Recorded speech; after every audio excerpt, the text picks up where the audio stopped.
Assalamualaikum warahmatullahi wabarakatuh. Alhamdulillahirabbil alamin wa bihi nasta'inu ala umuri dunya waddin wassalatu wassalamu ala asrofil anbiya'i wal mursalin wa ala alihi wa sahbihi ajmain, amma ba'du. Segala puji bagi Allah yang telah melimpahkan rahmat dan karunia-Nya sehingga kita semua dalam keadaan sehat walafiat serta diberikan nikmat iman dan nikmat Islam. Sholawat serta salam semoga tetap tercurah limpahkan kepada Nabi Muhammad SAW dan kepada para sahabatnya serta kepada para keluarganya, tabi'in dan tabi'atnya. Semoga sampai kepada kita semua selaku umatnya hingga akhir zaman. Amin ya Allah ya Rabbal Alamin.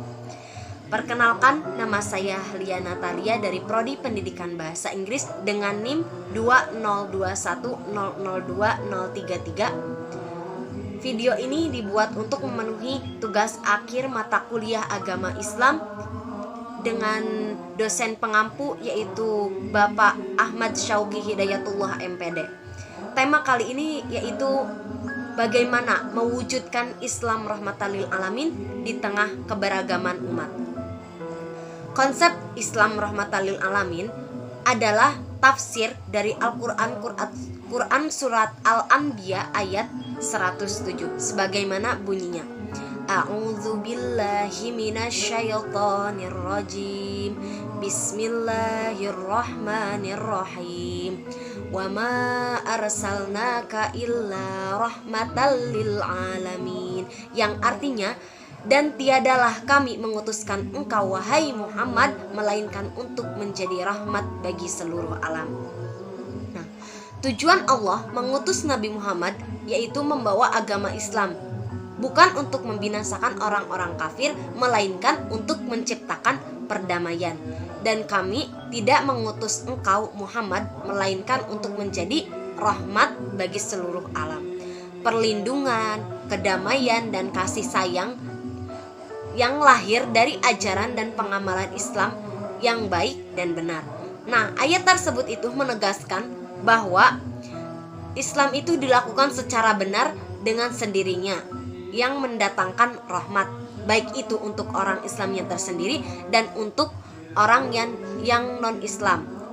Intinya Islam itu memberikan rahmat bagi seluruh alam. Nah, rahmat tersendiri itu apa? Rahmat itu karunia yang dalam ajaran agama Islam itu ada dua. Yang pertama itu ada Rahman, dan yang kedua itu ada Rohim. Dalam konteks Rahman ini, semua manusia itu mendapatkan rahmannya Allah Subhanahu wa Ta'ala. Berbeda dengan Rohim yang hanya diberikan kepada orang-orang Islam ketika nanti di akhirat. Kemudian makna dan aktualisasi dakwah Islam rahmatan lil alamin di Indonesia itu seperti apa? Baik, Islam itu kan agama yang rahmatan lil alamin seperti yang telah tadi saya sebutkan. Nah, pernyataan ini sangat sering dikemukakan sebagai pemahaman bahwa Islam adalah agama rahmah, agama kasih sayang terhadap sesama manusia dan alam semesta. Hal ini tentunya menjadi tantangan bagi Indonesia, negara yang akrab dengan keberagaman budaya, kemudian meskipun dominasi dengan pemeluk agama Islam, tetapi agama yang ada di Indonesia ini cukup beragam ya. Dan di Indonesia penerapan rahmatan lil alamin itu baik diterapkan dalam bidang dan aspeknya kehidupan berkaitan dengan semboyan Bhinneka Tunggal Ika. Sebagai negara yang plural ya, atau beragam. Nah, bentuk sikap dan hadirnya rahmatan lil alamin sangat sederhana, yaitu dengan cara apa?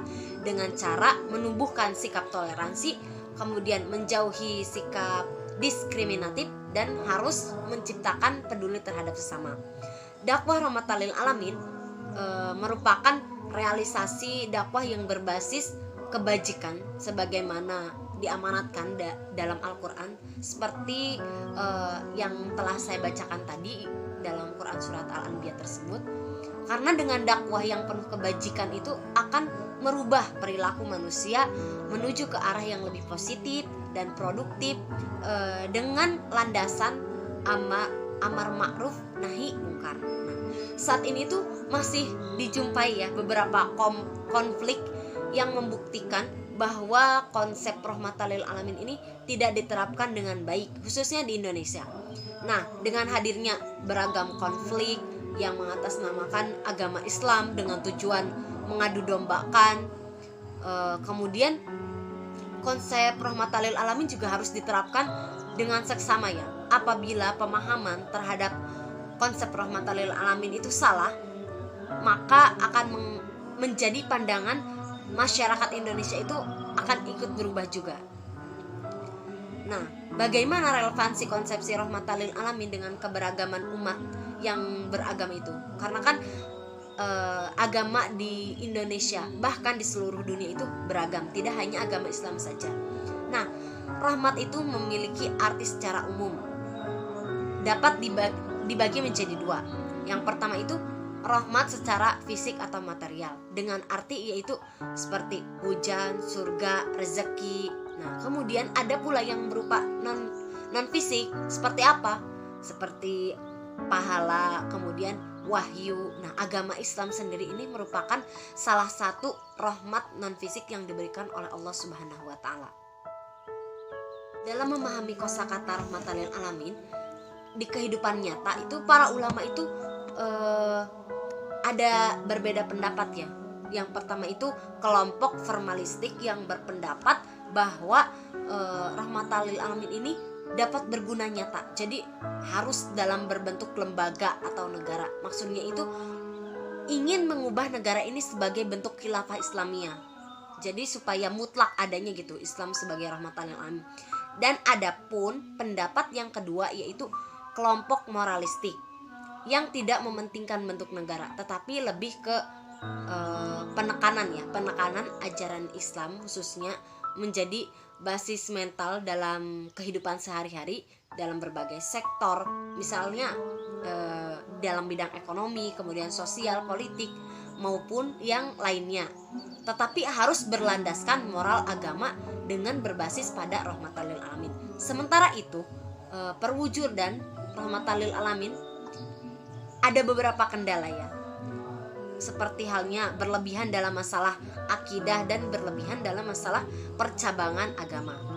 Islam itu kan agama cinta damai, jadi jangan sampai para generasi penerus bangsa ini mau disusupi ya oleh aliran yang menyesatkan, kemudian menegakkan ajaran agama Islam dalam kehidupan bermasyarakat, berbangsa dan bernegara. Itu tidak harus disikapi dengan fanatik ya, tetapi harus dilakukan dengan semangat toleransi, kerukunan, serta kedamaian. Kemudian agama Islam juga mengajarkan keselamatan. Keselamatan tidak hanya untuk orang Islam saja, tetapi untuk semua orang tanpa harus mengotak-ngotakan satu dengan yang lainnya. Nah, kualitas amal dan ibadah juga harus terus ditingkatkan supaya keislaman kita juga semakin baik dan bermanfaat bagi orang lain. Syekh Wahab Zuhaili dalam kitab tafsirnya mengatakan bahwa sikap toleransi antar umat beragama seharusnya menjadi kesadaran bagi semua umat manusia. Sebab dengan sikap toleransi tersebut kerukunan itu bisa terjalin, kedamaian juga bisa tercipta di mana-mana, hingga bisa meminimalisasi perilaku kontraproduktif terhadap kerukunan antar beragama. Jadi dengan adanya sikap toleransi itu kita memperoleh kedamaian. Kemudian tadi yang telah saya sebutkan itu, jadi kerukunan antar umat beragama itu akan terjalin, dan persatuan antar manusia juga akan tercipta tanpa memandang latar belakang agamanya mereka masing-masing. Nah, kemudian tidak menjadikan ilmu pengetahuan itu tentang agama Islam misalnya menjadi media propaganda ya, atau menjadi pemecah belah umat. Karena persatuan itu merupakan salah satu sendi-sendi Islam dan kekuatan paling solid sebagai agama yang menjunjung tinggi nilai persatuan. Hal ini sebagaimana ditegaskan dalam Syekh Jabir bin Musa Abu Bakar dalam kitab tafsirnya, bahwa tidak sepatutnya ilmu pengetahuan itu dijadikan sebuah legitimasi propaganda atau perpecahan. Kemudian untuk menciptakan persatuan antar umat beragama tidak ada cara paling tepat selain berperilaku toleran. kemudian ramah dan saling menyayangi. Oleh karena itu, toleransi menempati posisi sangat penting dalam ajaran Islam tersendiri. Karena pada keadaan yang sangat penting, bahkan nyawa hampir terancam, justru ya pada saat itu Rasulullah SAW menampakkan kasih sayangnya yang sangat tinggi. Beliau tetap ramah kepada mereka yang bukan hanya menolak risalah beliau saja, tetapi bahkan ada sebagian mereka itu yang hendak membunuh Nabi Muhammad SAW. Tetapi apa yang dilakukan Rasulullah itu malah memberikan kasih sayangnya kepada orang yang ingin menghancurkan agama Islam, bahkan membunuh Nabi Muhammad. Nah, jika dalam keadaan seperti itu saja Rasulullah itu memiliki sikap toleran ya kepada pemeluk agama lain, maka sudah menjadi kewajiban bagi kita semua sebagai umat Islam untuk mewujudkan kedamaian. Seperti di Indonesia ini, toleransi itu akan menjadi sikap yang harus dipedomani oleh semua umat beragama. Oleh karena itu, dalam konteks masyarakat yang majemuk, setiap pemeluk agama harus menyadari bahwa perbedaan agama adalah realitas kehidupan, dan itu termasuk keniscayaan yang tidak bisa dihindari.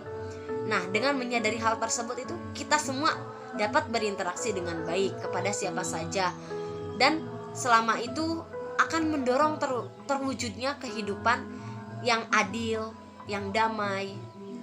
Jadi kesimpulannya itu, dalam aspek ibadah, Islam itu melarang ya adanya permusuhan akibat dari perbedaan pendapat, apalagi perbedaan agama. Islam itu melarang dengan adanya permusuhan. Pada aspek kemanusiaan, Islam juga tidak pernah membedakan antara manusia satu dengan yang lainnya, satu suku atau satu suku yang lainnya, hingga dari agama satu atau agama yang lainnya. Nah, Islam meletakkan dasar-dasar kesetaraan derajat dan hak asasi itu sama ya. Karena ini semua pandangan yang mendiskriminasi adalah hal yang salah. Jadi kita tidak boleh misalnya memponis bahwa orang yang berbeda dengan kita itu, yang tidak memeluk Islam itu salah. Tidak bisa. Kita itu harus memiliki sikap toleransi. Nah, Islam itu melarang seorang muslim untuk menyakiti satu sama lain. Seperti tadi kita membeda-bedakan kasta dengan adanya beragam agama itu, kita memberikan perlakuan yang berbeda juga, tetapi kita harus berperilaku yang sama. Nah, selain itu juga dalam aspek sosial dan muamalah, Islam juga mengajarkan kita untuk saling tolong-menolong, untuk berbuat baik, bersikap santun, kemudian saling mengasihi, saling bekerja sama dalam menyelesaikan sesuatu. Apabila ada suatu masalah yang memerlukan orang dalam ahli bidang tertentu, maka harus diserahkan kepada ahlinya. Hal tersebut juga dilakukan untuk menghindari kesalahan dalam pengambilan keputusan. Jadi adanya kerjasama ini tidak hanya orang Islam dengan orang Islam saja, tetapi semua orang. Jadi harus memiliki kerjasama ya, sikap kerjasama dalam mengambil keputusan atau menyelesaikan masalah. Apabila suatu keputusan yang diambil berkaitan dengan kepentingan umum, ya harus diambil secara adil juga. Dengan demikian, sangat penting bagi kita semua sebagai muslim untuk dapat mengimplementasikan konsep Islam rahmatan lil alamin dalam setiap aspek kehidupan, sehingga kita mampu menciptakan kehidupan yang damai dan harmonis. Demikian yang dapat saya sampaikan. Apabila ada kesalahan, saya meminta maaf. Terima kasih. Wabillahi taufiq wal hidayah. Wassalamualaikum warahmatullahi wabarakatuh.